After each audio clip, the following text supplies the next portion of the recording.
For years, the only vampires that I knew were the ones played by Bela Lugosi, Max Schreck, and Christopher. Dracula and Nosferatu would accompany me as I drifted off into sleep, and I would have nightmares of death on dark wings, glistening fangs, and torrents of blood. Awake! And I would toddle down the stairs for breakfast and stare terror-struck at my bowl of Count Chocula cereal.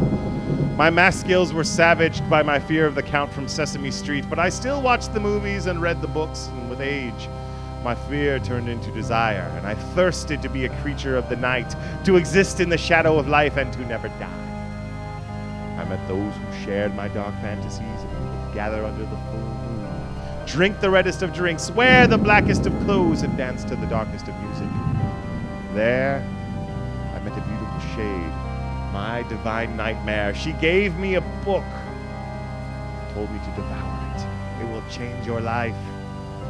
So I read it, and I have but one thing to say. Anne Rice, you bitch! Thanks to you, I no longer want the gift of eternal life, because from what I've gathered of your books, to be a vampire means I must also transform into a whiny, narcissistic dandy.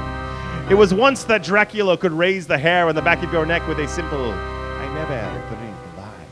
Today, we're subjected to 40 pages of excessive detail on how Louis doesn't drink wine anymore because it reminds him of the last glass of wine he had before he accepted the abrasive Lestat. Blah, blah, blah, blah, blah, blah, blah, Louis. You're either a beast or you're not. And if you got a problem with taking nourishment from the living, here's my advice. Wake up early and don't hit that snooze alarm. Louis, meet Mr. Sun.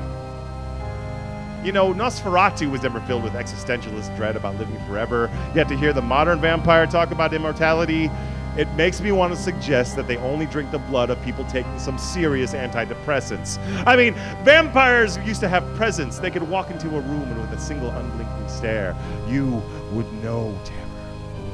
Now I would just like to see one movie where the vampire doesn't make itself known by pulling his cape back, hissing loudly, baring his fangs.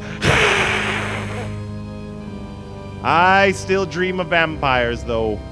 But my dreams have become nightmares again.